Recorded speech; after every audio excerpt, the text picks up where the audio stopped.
स्वादित चरण कमल चिन्मकरंदाय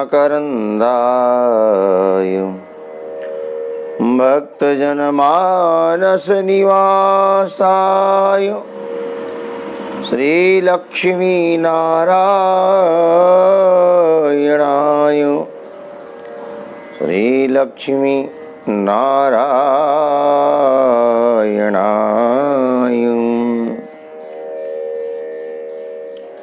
लक्ष्मीनाथ समारंभां नाथयामुन मध्यमाम् स्मदाचार्य पर्यन्तां वन्दे गुरु परंपराम्। बोलिए सच्चिदानंद भगवान की जय। बाल कृष्ण लाल की जय। हनुमान जी महाराज की जय। राधा रानी सरकार की जय। शंकर भगवान की जय। जय जय श्री राधे जय जय श्री राधे जय जय श्री राधे।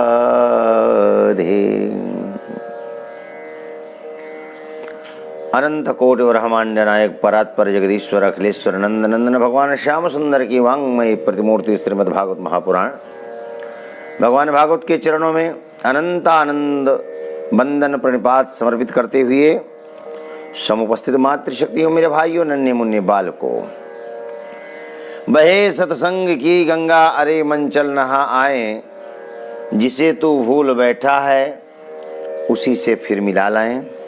आइए संत चरणों में, विद्वत चरणों में, भगवत चरणों में, मातृ पितृ चरणों में, असदगुरु देव भगवान के चरणों में कोटिशा नमन प्रणाम समर्पित करते हुए आइए दो बार भगवान नाम स्मरण करते हैं।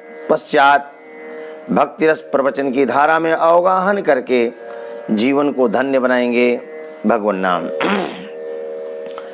गोविंद जय जय गोपाल जय जय, गोविंद जय जय बोलो गोपाल जय जय, राधा रमण हरि गोविंद जय जय, राधा रमण हरि गोविंद जय जय, गोविंद जय जय बोलो गोपाल जय जय, गोविंद बोलो जय जय गोपाल बोलो, गोविंद बोलो जय जय गोपाल बोलो, राधा रमण हरि गोविंद बोलो, राधा रमण हरि गोविंद जय जय, गोविंद जय जय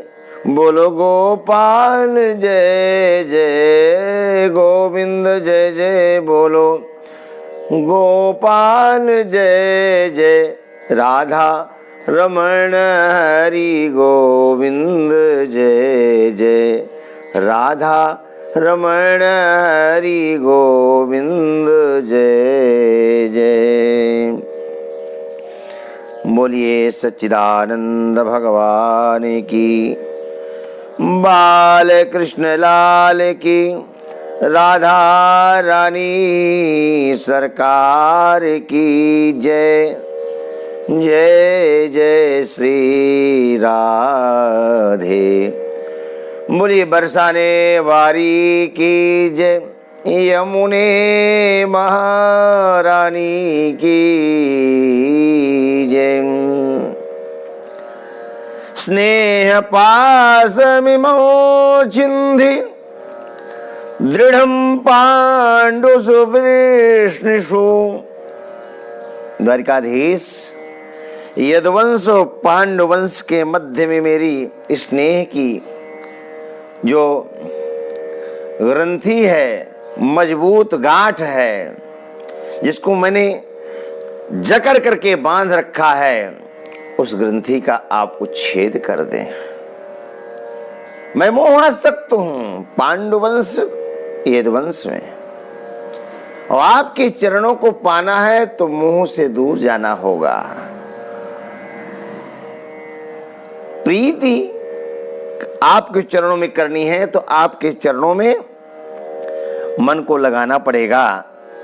त्वयि में नन्य विषया मतिर्मधुपते सकृत रति मुदवहता दर्धा गंगे भोग मुदवती। आपके चरणों मेरी अनन्य रति हो, प्रीति हो, विषयों से वैराग्य हो, ऐसी रति हो कि जिस प्रकार नदियां जाकर के सागर में मिलती हैं अविरल प्रवाह के साथ, इसी प्रकार मेरी मति सदा सर्वदा आपके चरणों में ही लगी रहे।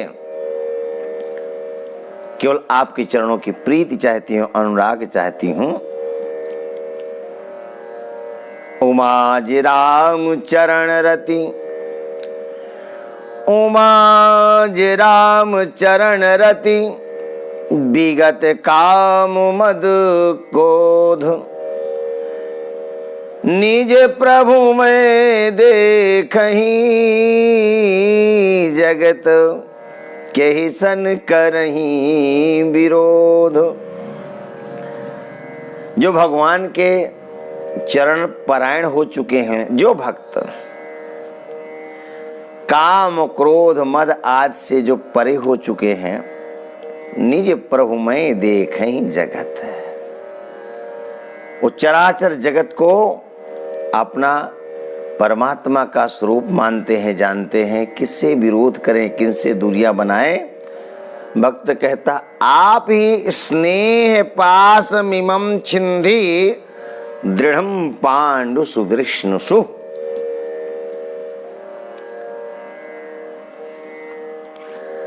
बुआ कुंती ने प्रायः भगवान की अनेकों बाल लीलाओं का गायन किया। द्वारिकाधीश प्रभु ने सुना और मंद मंद मुस्कुराते हुए प्रभु ने अपनी माया से बुआ कुंती को मोहित कर दिया और प्रभु रुक गए। द्वारिकाधीश प्रभु ने कहा बुआ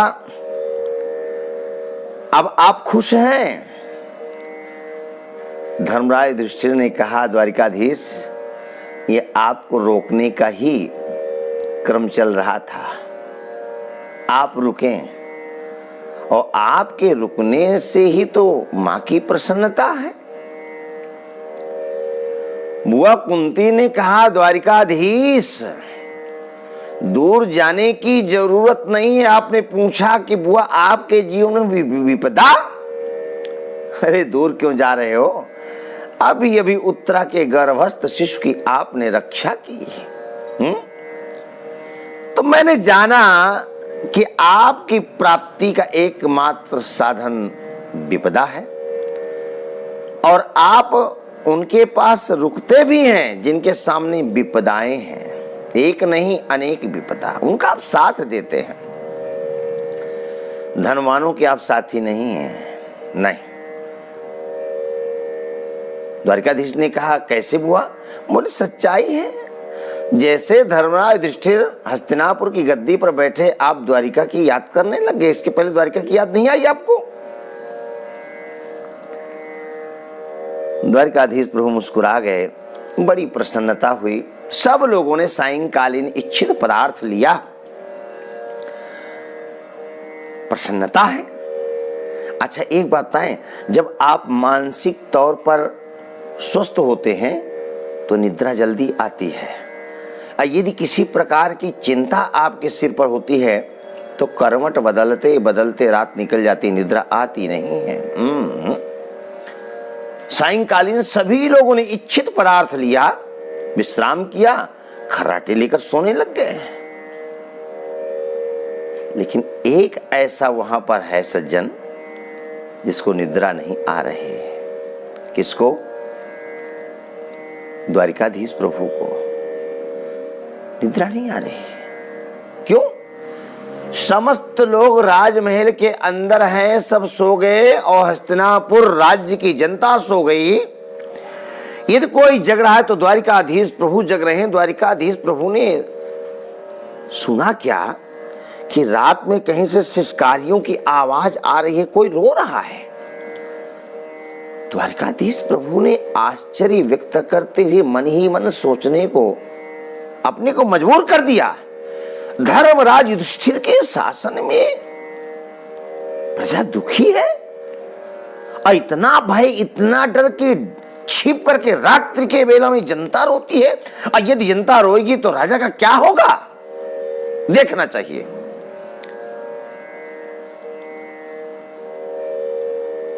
लेकिन द्वारिकाधीश प्रभु अगले क्षण सोचते हैं मैं तो राजमहल के अंदर हूं, यहां प्रजा कहां से रोने आएगी।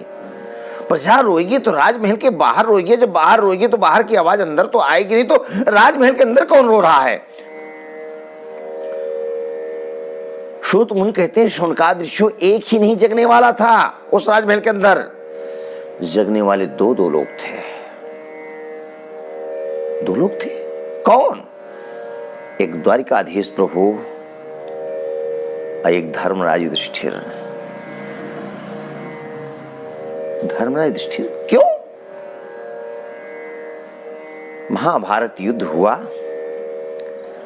बड़े बड़े योद्धा लोग वीर गति को प्राप्त हुए, कौरव वंश का संहार हुआ। धर्मराज युधिष्ठिर राज पद पर अभिषिक्त हुए, राजा हैं हस्तिनापुर के महाराज धर्मराज युधिष्ठिर, लेकिन रो रहे हैं रात्रि के बेला में। क्यों? धर्मराज युधिष्ठिर इसलिए रो रहे हैं कि देखो तो सही, यदि मेरे अंदर सम्राट बनने की तमन्ना नहीं होती तो महाभारत युद्ध नहीं होता। यदि हक का बोध नहीं होता तो युद्ध भी नहीं होता, और युद्ध नहीं होता तो ये पृथ्वी रक्त रंजित नहीं होती, माताओं की गोद नहीं उजड़ती, बहनें विधवा नहीं होती, है? बच्चे अनाथ नहीं होते। इन सब के पीछे यदि कोई है दोषी तो मैं हूं। धर्मराज युधिष्ठिर रो रहे थे, तब ना द्वारिकाधीश प्रभु जाने। द्वारिकाधीश क्यों जग रहे थे? इसलिए कि जब कोई एक रो रहा होता है तो उसको शांत कराने वाला दूसरा चाहिए। और सर्वज्ञ प्रभु जानते हैं कि धर्मराज युधिष्ठिर को पछतावा हो रहा है, अपनी को कर्ता मान रहे हैं धर्मराज युधिष्ठिर। लेकिन धर्मराज युधिष्ठिर रो रहे हैं, पर अभी द्वारिकाधीश को बोध नहीं है क्यों, कौन रो रहा है। यह जानने के लिए अपने कक्ष को छोड़ा द्वारिकाधीश प्रभु ने, और चतुर्दिक दृष्टिपात किया तो देखा क्या कि धर्मराज युधिष्ठिर के कक्ष से प्रकाश आ रहा था। द्वारिकाधीश प्रभु चंद कदमों से चल करके धर्मराज युधिष्ठिर के कक्ष के द्वार पर पहुंच गए, और देखा क्या कि धर्मराज युधिष्ठिर पर्यंक में पड़े सो रहे हैं, बोले नहीं। तो पर्यंक में पड़े, बोले नहीं। बैठे हैं, बोले नहीं। तो क्या कर रहे हैं? बोले जमीन में बैठ करके और पर्यंक में अपने सिर को टिकार करके रो रहे हैं। कैसे? जैसे कोई एक विधवा पत्नी हो, एक औरत हो, एक नारी हो, पति का मरण हो गया हो, विधवा हो गई हो, और वो सिर रख करके एकांत पा करके पति की याद कर करके रोए। वही दशा धर्मराज युधिष्ठिर की थी। द्वारिकाधीश प्रभु ने देखा और कक्ष में प्रवेश किया। कब द्वारिकाधीश प्रभु धर्मराज युधिष्ठिर के निकट पहुंच गए नहीं ज्ञात हुआ। क्यों? वो अपने आप को बार बार धिक्कार रहे थे। यदि मेरे अंदर सम्राट बनने की तमन्ना नहीं होती तो महाभारत युद्ध नहीं होता। कितना बड़ा दोषी हूं। द्वारिकाधीश प्रभु ने जाकर के धर्मराज युधिष्ठिर के बाजुओं को हिला दिया। धर्मराज, तुम और रात्रि की बेला में, अर्धरात्रि की बेला में रो रहे हो? राजा हो। धर्मराज युधिष्ठिर ने द्वारिकाधीश प्रभु के चरणों को पकड़ लिया है। धर्मराज युधिष्ठिर ने कहा, द्वारिकाधीश, नहीं, मैं राजा नहीं। द्वारिकाधीश प्रभु ने कहा, धर्मराज क्या कह रहे हो? क्यों रो रहे हो?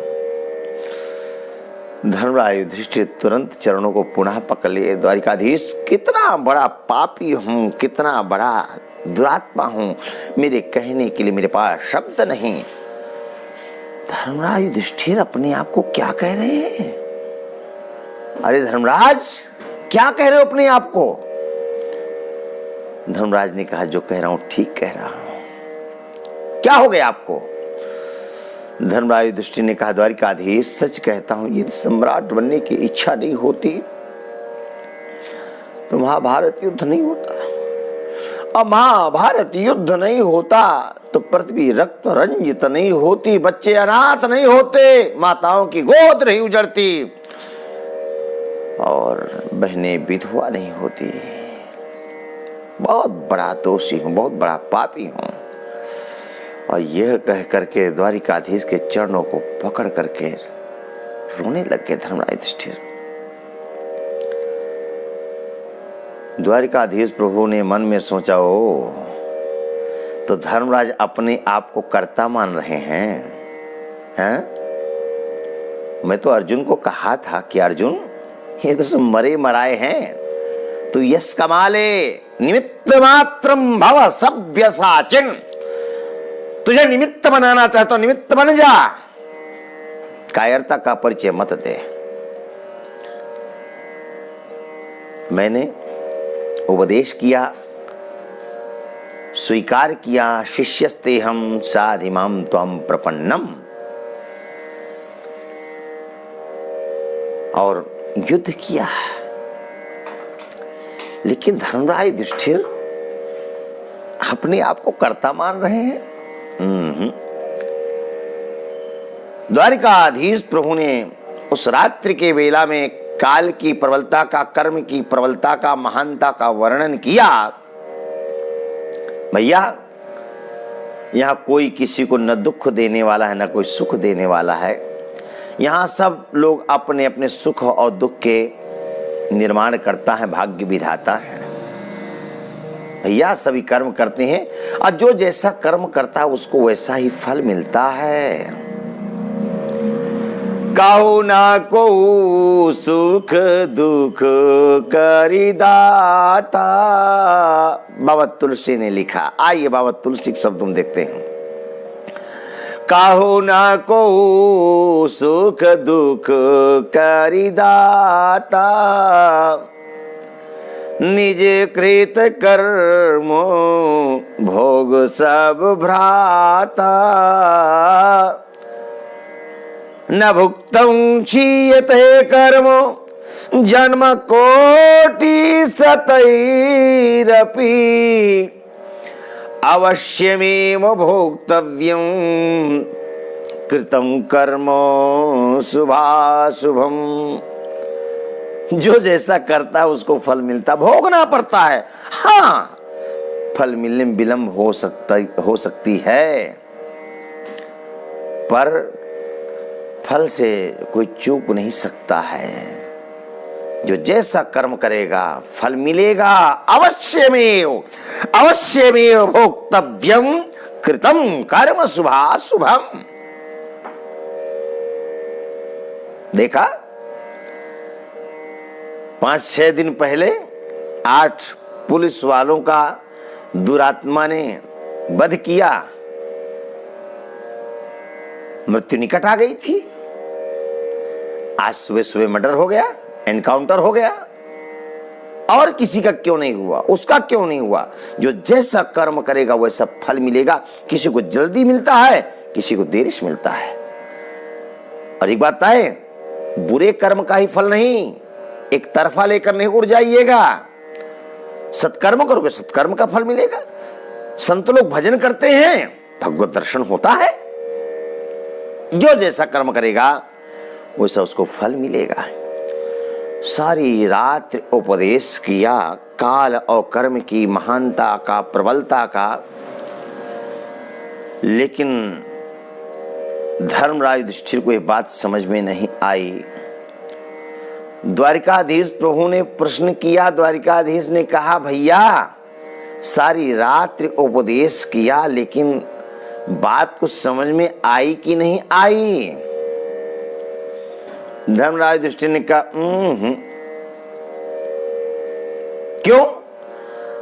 अब क्यों का जवाब कैसे दे धर्मराज युधिष्ठिर? द्वारिकाधीश प्रभु को समझने में देरी नहीं लगी। द्वारिकाधीश प्रभु ने कहा नहीं, बात में समझ में आई। क्यों? क्योंकि धर्मराज युधिष्ठिर की दृष्टि में उनसे छोटा हूं। अब बड़ों के सामने कोई छोटा बोलता है तो बड़े कह देते हैं छोटा है, तोतली बानी बोल लेता है। हाँ ठीक है, हाँ उनके अंदर भाव ये होता है, कपट नहीं होता है, दुराव नहीं होता है। तो बड़े हमेशा छोटों के लिए ही कहते हैं हाँ बोल लेता है, ठीक बोल लेता है। वही भावना धर्मराज युधिष्ठिर की है।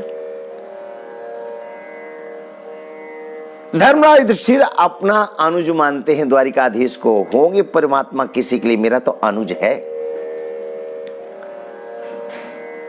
हाँ, अर्जुन उनको सखा भी मानता है, भाई भी मानता है, मित्र भी मानता है और भगवान भी मानता है।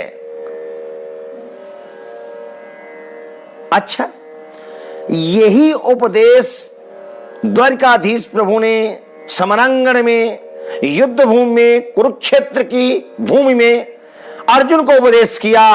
यहां पर उभय पक्षी सेना खड़ी थी अपने अपने अस्त्रों से सुसज्जित होकर के। अर्जुन ने स्वीकार कर लिया, शिष्यस्ते हम साधि माम त्वाम प्रपन्नम। अर्जुन ने इस उपदेश को स्वीकार कर लिया, लेकिन धर्मराज युधिष्ठिर नहीं स्वीकार सके। अच्छा बोलते हो, अच्छा उपदेश किया रात में, क्यों? परमात्मा जीव को समझा सकता है। परमात्मा ब्रह्म साक्षात भगवान जीव को समझा सकता है। अर्जुन जीव तत्व है, समझ गया। लेकिन धर्मराज युधिष्ठिर धर्म को समझाने के लिए परमात्मा नहीं चाहिए, भगवान नहीं चाहिए, कोई महापुरुष चाहिए। द्वारिकाधीश प्रभु को समझने में देरी नहीं लगी। मैंने उपदेश किया, अग्रज नहीं समझ सके, पर यही उपदेश यदि पितामह भीष्म करेंगे तो बात समझ में आएगी।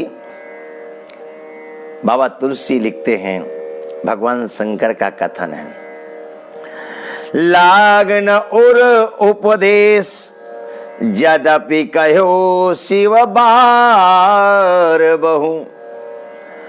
लागन और उपदेश यद्यपि कहो शिव बार बहु। बोले बिहसी महेश हरि माया बल जान जिय। श्री राम जय राम जय जय राम। श्री राम जय राम जय जय राम। सती को बहुत समझाया पर समझ सके क्या? चूंकि पत्नी की दृष्टि में पति ज्यादा बुद्धिमान नहीं होता है। प्रेम से बोलो जय श्री राधे। हाँ, अब हम ही हैं, कितना उपदेश करते हैं लोग, बहुत सुनते हैं। यदि घर में आते हैं तो हमको प्रेम से बोलो जय श्री राधे, आगे नहीं बोलेंगे, प्रेम से बोलो जय श्री राधे। तो पत्नी की दृष्टि में पति तो वैसे भी हाँ राधे राधे, तो सती ने ध्यान नहीं दिया।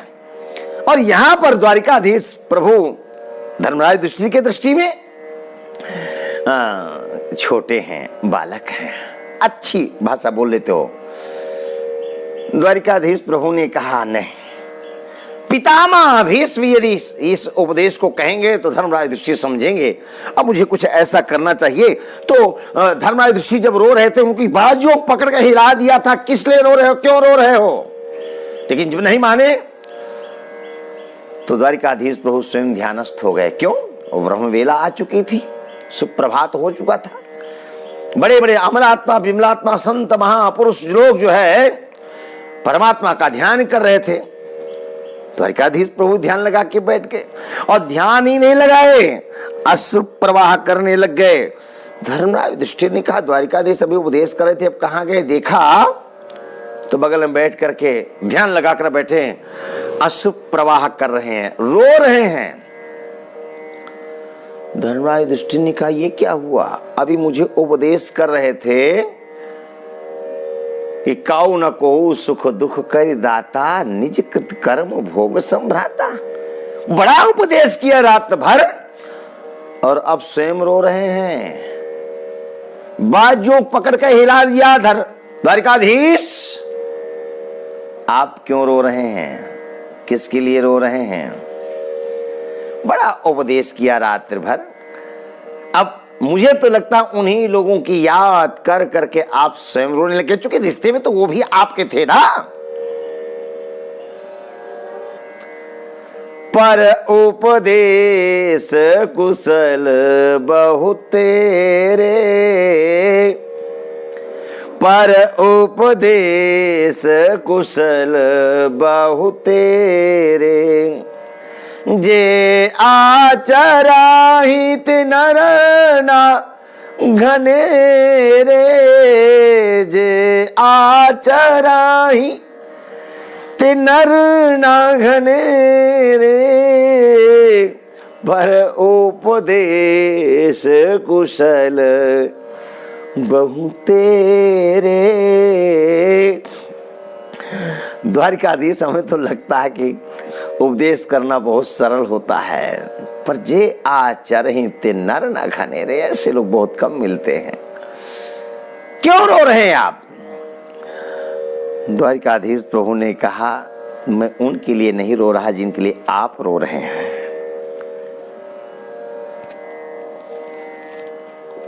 मैं उनके लिए रो रहा हूं जो मेरे लिए रोया करते हैं।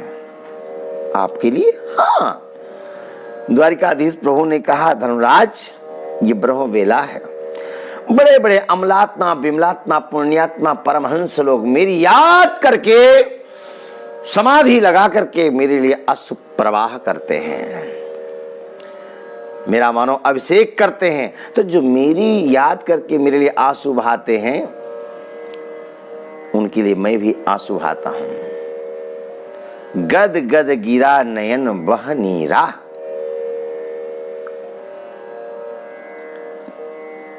द्वारिकाधीश प्रभु ने कहा, भैया आपने मेरा ध्यान दिया, आपका एहसान है मेरे ऊपर, पर भैया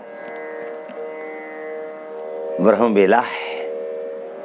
पितामह भीष्म कई दिनों से बाणों के सेज में पड़े पड़े भी याद कर रहे हैं। उन्हीं विमलात्मा अमलात्मा पुण्यात्मा महात्माओं में पितामह भीष्म भी है। पितामह भीष्म मेरी याद करके आंसू बहा रहे, तो मैं भला कैसे पितामह को भुला सकता हूं? और यदि आप चाहें तो पितामह का दर्शन किया जाए। द्वारिकाधीश प्रभु की सद्भावना देखिए, एक तो सुबह सुबह महापुरुष का दर्शन होगा, और दूसरा धर्मराज युधिष्ठिर रो रहे थे, मेरी बात समझ में नहीं आ रही, मैं छोटा हूं, पर ये पितामह के समक्ष धर्मराज युधिष्ठिर पहुंच जाएंगे तो इनका दुख दूर होगा, इनका समाधान होगा। समस्या नहीं बनना चाहिए, किसी के समाधान बनना चाहिए। और द्वारिकाधीश प्रभु ने प्रस्ताव रखा तो धर्मराज युधिष्ठिर कब पीछे रहने वाले हैं।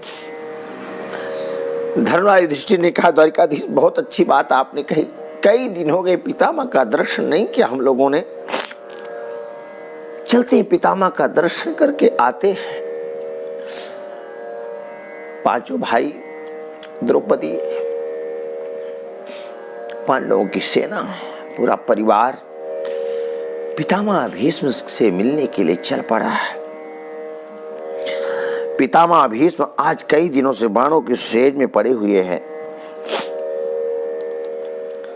धीरे धीरे धीरे धीरे धीरे धीरे चल करके पांडव लोग द्वारिकाधीश प्रभु के साथ चल करके पितामह भीष्म के निकट पहुंचे। आहा हा हा, झांकी का दर्शन करते हैं। क्या अद्भुत लेखन किया है द्वारिका भगवान व्यास ने। सूत जी कहते हैं, सौनकादृश्यो दृष्ट्वा निपतितं भूमौ दिवश्च्युतमिवावरम् प्रणेमो पांडवा भीष्मं सानुगाः सहचक्रिणाम्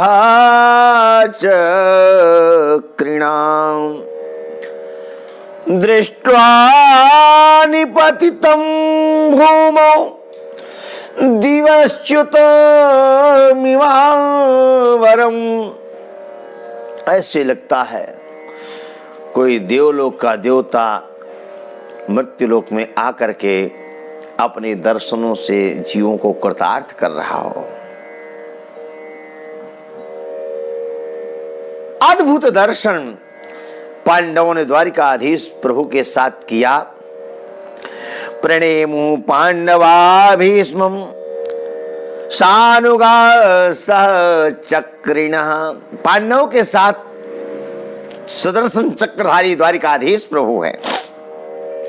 द्वारिकाधीश प्रभु ने पितामह भीष्म को देखते ही कहा, पितामह मैं द्वारिकाधीश आपके चरणों में प्रणाम करता हूं। पितामह भीष्म ने द्वारिकाधीश की गोविंद की आवाज को सुना। मम कर्ण रसायनम, जैसे कोई रसायन को घोल दिया हो, रसामृत को घोल दिया हो, कथा अमृत को घोल दिया हो। पितामह भीष्म ने जैसे सुना गोविंद प्रणाम कर रहे हैं, पितामह भीष्म ने कहा, द्वारिकाधीश अरे उल्टी गंगा क्यों बहा रहे हो? अरे होना तो ये चाहिए था कि मैं आपको प्रणाम करता और आप मुझे आशीर्वाद देते। उल्टी गंगा क्यों बहा रहे हो? द्वारिकाधीश प्रभु ने कहा, पितामह ये आपका जन्म सिद्ध अधिकार है। दूसरों को बड़प्पन देना आपका जन्म सिद्ध अधिकार है। पितामह एक बार इन दुखिया पांडवों की ओर देखो ना सही। पितामह भीष्म की दृष्टि पड़ी पांडवों की ओर, पांडवों के ऊपर। धम्य आदि संत, बड़े बड़े संत, पर्वतो नारदो धौम्यो भगवान बादरायण बृहदस्यो भरद्वाजा शिष्यो रेणुका सुतः, बड़े बड़े संतों का पदार्पण हुआ। ब्रह्मवेला है। जैसे ही पितामह भीष्म ने पांडवों की ओर देखा, ओ इतने कष्ट के साथ आप लोगों को जीना पड़ा। अहो कष्टम अहो न्यायं यद्योयं धर्मनंदनाः जीवितुं नारत क्लिष्टं विप्रधर्माच्युताश्रयः। गो विप्र ब्राह्मण पद सेवी होने के पश्चात, गोविंद के चरणों का सेवी होने के पश्चात भी आप लोगों को इतने कष्ट के साथ जीना पड़ा। आश्चर्य नहीं, महद आश्चर्य। लेकिन नहीं, इसमें भी प्रभु की लीला का दर्शन करना चाहिए कि जगत ईश्वर के अधीन है, उनके बिना एक पत्ता नहीं हिलता। पांडु महाराज की मृत्यु के पश्चात कुंती रानी ने अपने आप पुत्रों के सहित अनेकों कष्टों को, झंझावतों को झेला। और आज भी आपको इतने कष्ट के साथ जीना पड़ रहा है, जहां पर यत्र धर्म सुतो राजा गदा पाणिर्वृकोदर कृष्णो स्त्री गांडीवम चापम सुहृत कृष्णस्ततो विपत। जहां पर साक्षात धर्मराज युधिष्ठिर यानी तुम हो धर्मराज, गदाधारी भाई भीम हो, अर्जुन गांडीवधारी हो, जिसके सुहृद साक्षात द्वारिकाधीश हो, उनको भी इतनी कष्ट के साथ जीना पड़ेगा। हाँ, बार बार कहूंगा, एक बार नहीं। ये जगत परमात्मा के अधीन है, उसकी इच्छा के बिना एक पत्ता नहीं हिलता है। धर्मराज, जिसको तुम लोगों ने ममेरा भाई बनाया है ना, वो कोई और नहीं, वो साक्षात ईश्वर है, साक्षात ईश्वर है। हस्तिनापुर की प्राप्ति तुम लोगों को हो चुकी है, राजपद पर तुम प्रतिष्ठित हो चुके हो, एक गृहस्थ नहीं सदगृहस्थ हो, सदगृहस्थ होने के साथ साथ एक राजा हो। बड़ा दिव्य उपदेश किया पितामह भीष्म ने उस समय पांडवों को। धर्मराज, प्राणों की भी बलि दे करके प्रजा की रक्षा करनी पड़े तो पीछे नहीं हटना। आंखों के सामने होते ही पाप को कभी नहीं देखना। क्यों? आंखों के सामना होता हुआ पाप जो देखता है उसको महापाप लगता है, वो महापाप है।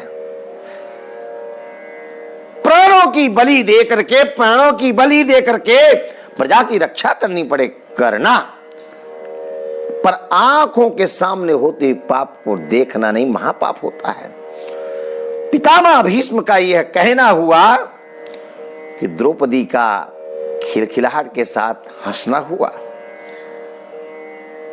और जैसे द्रौपदी खिलखिला करके हंसी, पितामह भीष्म ने दृष्टि टिका दिया द्रौपदी पर। सारी जनता क्षम, सारी सेना शांत। द्रौपदी को अपनी हंसी को रोकना पड़ा। हिम्मत क्या है कि कोई पितामह भीष्म के अनुमति के बिना पितामह भीष्म के समक्ष कोई मुस्कुरा दे? नहीं। पर द्रौपदी बड़ी खिलखिलाहट के साथ ने जोर की हंसी की। पितामह भीष्म गंभीर हो गए। पितामह भीष्म अभी कुछ बोलते, उससे पहले ही द्रौपदी ने कहा, पितामह गलती को माफ करना, क्षमा चाहती हूं। पितामह भीष्म ने कहा, नहीं बेटे नहीं, ये अमा क्षमा शब्द बीच में कहां से आ गए, इनको किनारा दो। पर सच में बताओ, तुमको हंसी कैसे आई? शायद तुमको ये बोध नहीं कि तुम्हारे पति मेरे सामने मुस्कुरा भी नहीं सकते हैं, और एक तुम हो कि जोर का अट्टहास करके हंस पड़ी। क्या राज है, क्या राज है? द्रौपदी ने कहा, पितामह माफ कर दो, माफ कर दो पितामह। लेकिन बार बार अनुनय विनय करने के पश्चात भी द्वारिकाधीश प्रभु समक्ष हैं, पांडव समक्ष हैं। पितामह भीष्म से वार्ता करी द्रौपदी, बार बार अनुनय विनय करने के पश्चात भी पितामह भीष्म ने एक नहीं सुनी और कहा, बेटी आज तुमको बोलना पड़ेगा, बताना पड़ेगा। द्रौपदी ने जाना, बोलना ही पड़ेगा, पितामह भीष्म का आदेश है। पहले तो मैं पूर्व ही कहना ही चाहती थी, पर डर गई, एक मर्यादा है। पर अब आदेश कर रहे पितामह भीष्म, तो अब पालन करूंगी। द्रौपदी ने कहा, पितामह नहीं बेटा बोलो, चिंता किस बात की? द्रौपदी ने कहा, पितामह इसलिए कि आज आप बड़ा धर्म का उपदेश कर रहे हैं, आंखों के सामने होते हुए पाप को नहीं देखना महापाप होता है। पितामह ऐसा ही ना? पितामह ने कहा, हाँ बेटी। पितामह अच्छा लगा सुन करके, पर याद तरोताजा हो गई। पितामह शायद आप भूल गए होंगे, भरी सभा में दुशासन मेरी चीर को पकड़ करके सभा में लाया था, मेरे केसों को पकड़ करके सभा में लाया था। सभा में आप भी बैठे थे, कृपाचार्य, द्रोणाचार्य, मेरे 5 पति, कर्ण, सब बड़े बड़े धनुर्धर बैठे हुए थे। और मैंने सबसे पहले आपसे प्रश्न किया था, पितामह ये कहां का धर्म है कि एक राजवधू को रजस्वला की अवस्था में भरी सभा में खींच कर लाया जाना और फिर वस्त्र हर करना, कहां का धर्म है? आप भूल गए होंगे, मुझे याद है, आपने मस्तक नत कर लिया था। और भरी सभा में जिस किसी से मैंने गुहार लगाई, अपना मस्तक नत कर लिया था, झुका दिया था। तो यदि आंखों के सामने होता हुआ पाप महापाप है, तो भरी सभा में होते हुए महापाप को आप कैसे देखते रहे? आप जैसा धर्म धुरंधर विद्वान, कुल का पितामह धर्मराज युधिष्ठिर कभी रोए नहीं थे, कभी रोए नहीं थे, फूट फूट करके रो पड़े। हाँ बेटी, मैं वही दुरात्मा, वही पापात्मा तुम्हारा पितामह हूं, मुझे माफ कर दो बेटी। नहीं पितामह, नहीं पितामह, आप महान हैं, आपसे अपराध कैसे हो सकता? पर मैं आपसे एक प्रश्न करती हूँ, क्वेश्चन करती हूँ कि जब महापाप था तो कैसे आपने बैठकर देखा? पितामह भीष्म ने कहा, बेटी मेरा दोष नहीं था, अन्न का दोष था। मैं उस समय दोष युक्त अन्न का सेवन कर रहा था। जैसा खाओ अन्न वैसा होए मन, आहार शुद्धि सत्व शुद्धि, सत्व शुद्धि दुर्वासमितो। जैसा खाओ अन्न वैसा होए मन। इसीलिए हमारे ऋषियों ने कहा, शुद्ध भोजन करो, पवित्र भोजन करो, सर्वत्र भोजन मत करो। नहीं, सबका धन कैसा क्या हो सकता है नहीं बता सकते हैं। पवित्र अन्न का सेवन करो। मैं दूषित अन्न का सेवन कर रहा था, इसलिए मेरे अंदर दोष था। बैठे बैठे मैं इस पाप को, महापाप को देखता रहा। लेकिन कई दिनों से बाण की सेज में पड़े रहने का एक एक बूंद करके खून निकल गया, दूषित खून। अब जो मेरी मां के द्वारा मुझे खून मिला है, पवित्र रक्त, पवित्र खून, मेरी बुद्धि शुद्ध है, सात्विक है। जो आपकी इच्छा हो सो प्रश्न करो। द्रौपदी प्रश्न करती है, दान धर्मान राज धर्मान मोक्ष धर्मान विभागसः, स्त्री धर्मं भगवद् धर्मं समासव्यास योगतः, समासव्यास योगतः। दान धर्मान राज धर्मान। पितामह भीष्म ने द्रौपदी को माध्यम बनाकर, निमित्त बनाकर के पांडवों को 28 दिनों तक दान धर्म, राज धर्म, मोक्ष धर्म आदि का विस्तार से वर्णन किया, समास और व्यास के सहारे। अब 28 दिनों के उपदेश को भला मैं 2-4 मिनट में कैसे कह सकता हूं? क्या उपदेश किया द्रौपदी को पितामह भीष्म ने? महाभारत ग्रंथ को उठाकर पढ़ लीजिएगा, ज्ञान हो जाएगा, बोध हो जाएगा।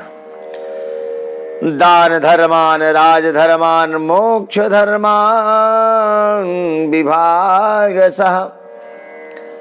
दान धर्म का उपदेश किया, सद्गृहस्थ हो, कमाई का 10वां भाग ईमानदारी से धर्म के लिए निकाल देना। क्यों?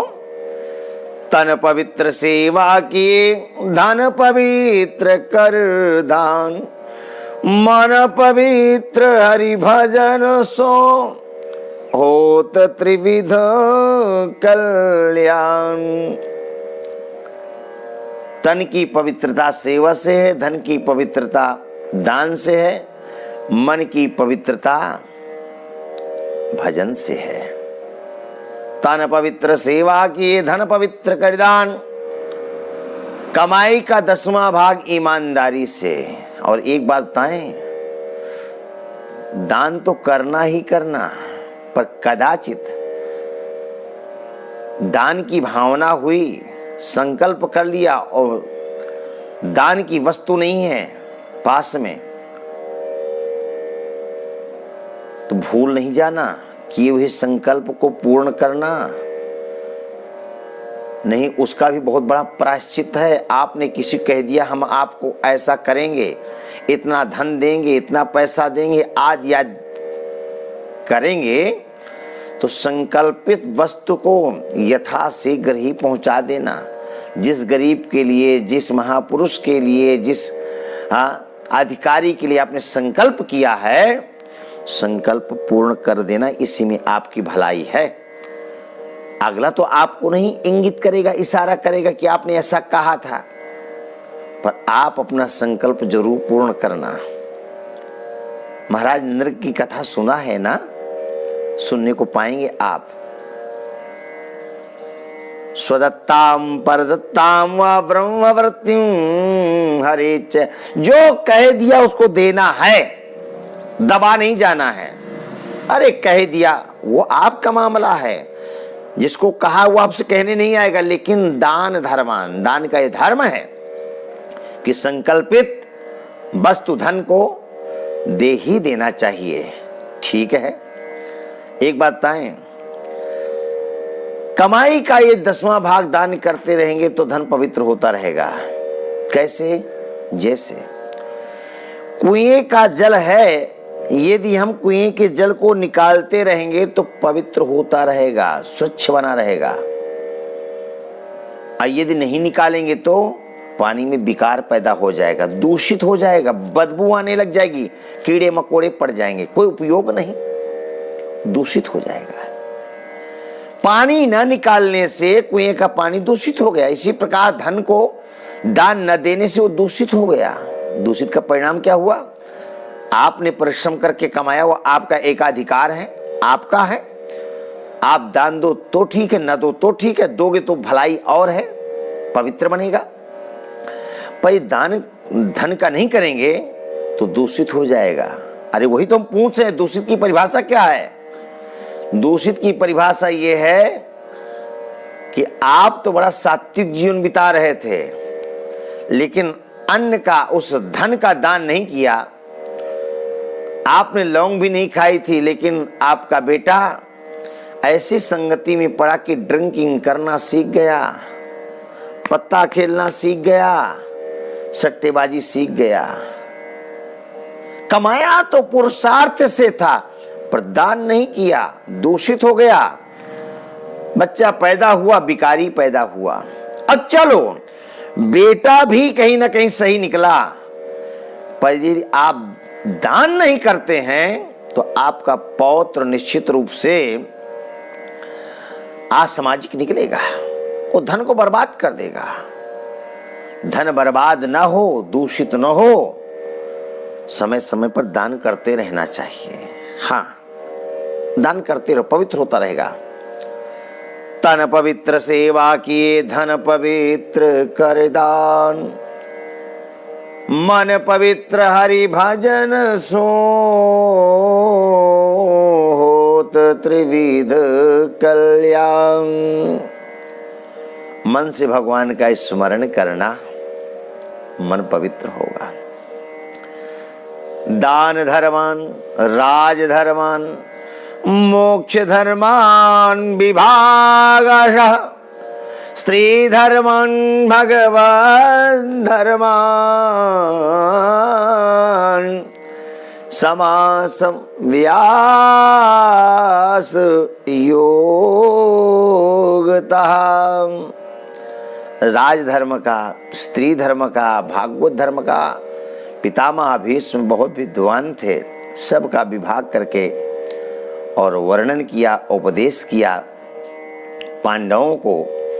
बहुत दिव्य उपदेश है। और इसके पश्चात देखा क्या कि उत्तरायण का समय निकट है, यह जान करके पितामह भीष्म ने पांडवों की ओर उंगली दे दिया। अब आप नहीं बोलेंगे। कौन बोलेगा, कौन सुनेगा? पितामह भीष्म ने इशारे किया, मैं बोलूंगा और टेढ़ी टांग वाला सुनेगा। क्या छवि है द्वारिकाधीश प्रभु की।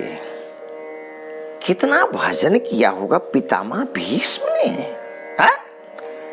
साक्षात जगत नियंता सम्मुख खड़ा है। बाबा तुलसी लिखते हैं, जन्म जन्म मुनि जतन कराही, अंतराम कहीं आवत नहीं, नाम नहीं आता। यहां सशरीर गोविंद खड़े पितामह भीष्म के सामने। बताओ कितनी तपस्या किया होगा पितामह भीष्म ने। गोविंद खड़े हैं। आहा, संसार का प्राणी कहता है नाम नहीं आता। जन्म जन्म मुनि जतन कराही, अंतराम काहि आवत नाही। बड़े बड़े योगी लोग प्रयत्न करते हैं पर अंतराम कहीं आवत नहीं। बहुत अभ्यास करने के पश्चात भी मुख में हरि नाम नहीं आता। और आ गया तो क्या हो जाएगा? बोले कहीं आवत नहीं। इसके जिसके मुंह में मृत्यु के समय भगवान नाम आ जाता है, फिर वो आवागमन के चक्र से मुक्त हो जाता है। यह वैशिष्ट्य है। मुख में भगवान नाम आने मात्र से आवागमन के चक्र से मुक्त हो जाता है। फिर पितामह भीष्म के तो समक्ष खड़े हैं। पितामह भीष्म ने द्वारिकाधीश प्रभु की ओर दृष्टिपात किया। गोविंद, कुछ कहना चाहता हूं। हाँ, अरे कहो पितामह, ये मेरा अहोभाग्य होगा कि पितामह मुझसे कुछ कहना चाहते हैं। पितामह, डर लगती है। महाभारत युद्ध देख करके बड़े बड़े कटु अनुभव हुए हैं। ऐसा कुछ कहना जिसको मैं स्वीकार कर सकूं, मुझे दर्द नहीं हो, मुझे वेदना नहीं हो। पितामह भीष्म ने कहा, आप मुझसे ये अपेक्षा रखते हैं कि मैं कटु बोलूंगा? नहीं पितामह, बात यह है कि आप तो बाणों की सेज में पड़े हैं, बाणों से विधे हुए हैं, तो वेदना तो आपको हो रही होगी। अरे बाणों की बात सुनिए, किसी के पैर में कांटा चुभ जाता है और उससे कोई संवेदना व्यक्त करना चाहता है, प्रेम से बोलना चाहता है, तब भी वो कड़वा बोलता है, कांटा तो हमको लगा है, आप क्या लेक्चर दे रहे हैं? चुप, कांटा लगा तो कड़वा ही बोलेगा। मैंने इसलिए निवेदन कर दिया कि बाणों की सेज में आप पड़े हैं। पितामह, कई दिनों का आपको कड़वा अनुभव होगा, तो मुझे कड़वा अनुभव नहीं। माँ यशोदा ने मक्खन खिलाया है, मक्खन की तरह कोमल भी हूं। पितामह भीष्म के आंखों में अश्रु प्रवाह शुरू हो गया, नेत्रों में अश्रु बिंदु छलछला आए। ऐसा लग रहा है कि मानो पितामह जो बात मुख से कहना चाहते थे, मानो वो अपने आंखों के द्वारा ही व्यक्त कर रहे हैं। द्वारिकाधीश प्रभु ने कहा, पितामह कहिए कहिए कहिए, मैं सुनना चाहता हूं। आप जो कहेंगे सो सुनूंगा। पितामह ने गौरव दिया है। द्वारिकाधीश, कुछ कहना चाहता हूं, कहो। आहा, गौर करके सुनिएगा। पितामह भीष्म बोल रहे हैं, द्वारिकाधीश, सदैव देव भगवान प्रतीक्षताम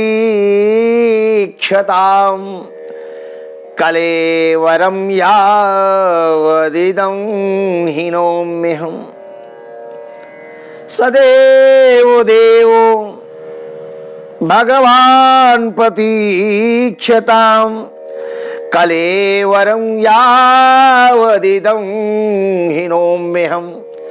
प्रसन्नहासारुणलोचनोल्लसन् मुखाम्बुजोध्यानपतश्चतुर्भुजः। ध्यानपतश्चतुर्भुजः हे देवों के देव, सदैव देव भगवान प्रतीक्षताम। आप तब तक यहां पर खड़े रह करके मेरी प्रतीक्षा करें जब तक मेरे प्राण इस कलेवर को धारण कर रखे, शरीर को धारण कर रखे हैं।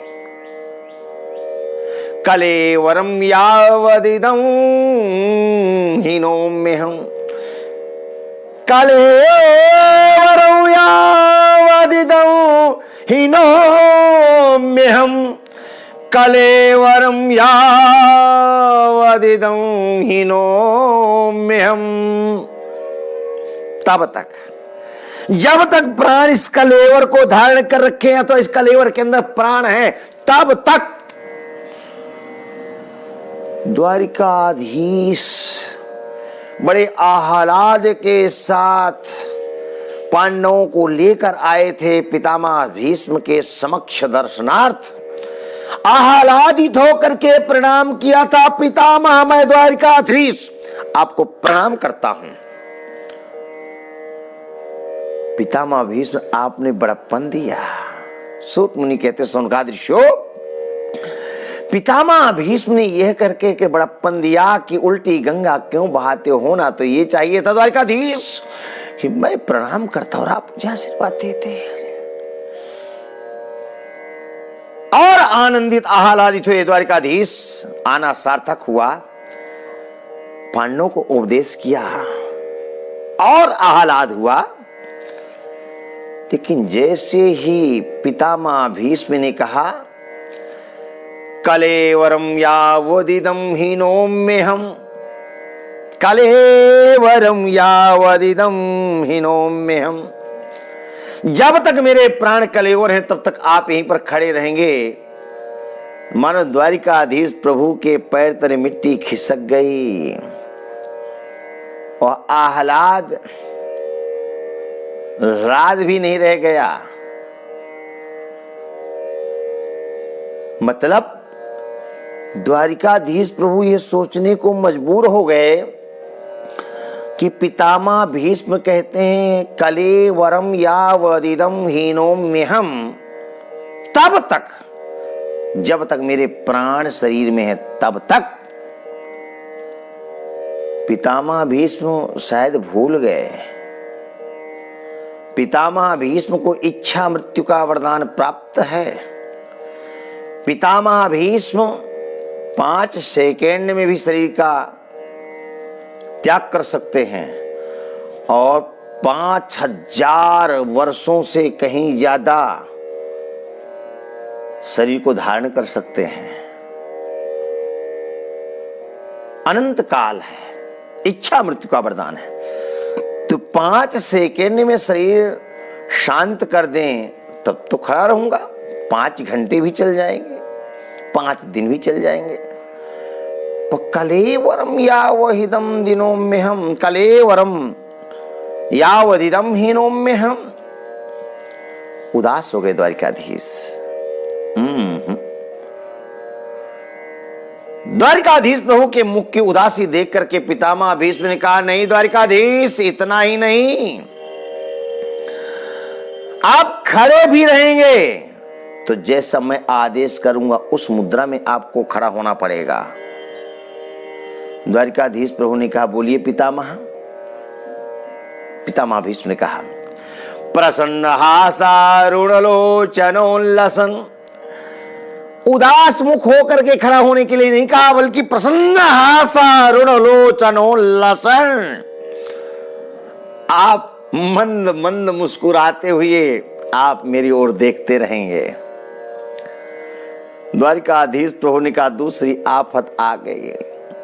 खड़ा तो रह सकता था पर अब कहते प्रसन्न हासारुणलोचनोल्लसन, हंसते हुए खड़े रहना है, ऐसे कैसे हो सकता है? कोई कितना भी हंसने वाला क्यों ना हो, जगत में भी देखा जाता है, कोई कितना भी हंसने वाला क्यों ना हो, उसको बार बार हंसाया जाए तो उस समय ऐसा आ जाता है कि उसका रोना शुरू हो जाता है कि नहीं? हाँ, कितना भी हंसने वाला क्यों ना हो, उसको बार बार हंसाने को बाध्य किया जाए तो एक समय वो आएगा जब वो रोने लग जाएगा। और कोई कितना भी रोने वाला क्यों ना हो, कई लोगों की रोने की आदत बहुत होती है, अकारण रोते रहते हैं, जब देखो तो रोना, जब देखो रोना, तब देखो रोना। पर रोने वाले को ही बार बार रुलाया जाए तो उसका भी हंसना शुरू हो जाता है। हाँ, हम 5 भाई 3 बहन, हमारी जो छोटी बहन बड़ी लाडली बहन रही, तो उसको कभी कोई बहन या भाई थोड़ी मार दे तो इतना चिल्लाती थी, इतना रोती थी कि लगता था माने आसमान टूट पड़ा, इतना रोए थोड़ी सी बात को लेकर के। अब इसका शांत कैसे हो, रोना चिल्लाना, तो फिर उसको गुदगुदी की जाती थी। जब बार बार उसको गुदगुदाए हंसाए तो रोते रोते हंसना शुरू कर देती थी। अनेक ऐसे लोग होते हैं जो हंसते हंसते रोने लग जाते हैं, रोते रोते हंसने लग जाते हैं। तो प्रसन्न हासा ऋण लोचनो लसन मुखाम्बुजो ध्यान पतश्चतुर्भुजा। आप मंद मंद मुस्कुराते रहेंगे। द्वारिकाधीश प्रभु ने मन में सोचा, यहाँ का आना तो महंगा पड़ गया। पहले तो पितामह भीष्म को इच्छा मृत्यु का वरदान है, आयु का ठिकाना है, दूसरा कहते हैं हंसते रहना है, चलो मुखाम मुजस्री। और अब कहते हैं ध्यान पथस चतुर्भुजा, आपको 2 भुज रूप में मैं नहीं देखना चाहता। मतलब पितामह भीष्म स्पष्ट कर देते हैं कि पितामह भीष्म के इष्ट द्वारिकाधीश नहीं है, बल्कि चतुर्भुज रूपधारी भगवान विष्णु हैं। ध्यान पथस चतुर्भुजा, अब चतुर्भुज रूप धारण करे। भगवान ने मन में सोचा, देखो तुझे क्या भक्तों के पाले पड़ गया। जन्म लिया तो देवकी मां कहती है आप 4 भुजाओं से युक्त आए हो, 2 भुजा वाला पुत्र मुझे चाहिए, तो 2 भुजाओं को त्याग करना पड़ा। अब ये महाशय कहते हैं कि 2 भुजा और धारण करो। भक्तों का खेल भी बड़ा निराला होता है। तो जैसे इनकी इच्छा, इनकी प्रसन्नता के लिए मुझे चतुर्भुज रूप धारण करना पड़ेगा। प्रभु ने चतुर्भुज रूप धारण किया। पितामह भीष्म को आह्लाद हुआ और फिर पितामह भीष्म ने कहा मैं आपकी स्तुति करना चाहता हूं। द्वारिकाधीश प्रभु ने कहा आज का समय हो गया है, अब कल सुबह आप स्तुति करिएगा, तो कल देखते हैं कि पितामह भीष्म कैसे स्तुति करते हैं, उनको क्या मिलता है। आज की कथा को ही विश्राम। गोविंद जय जय।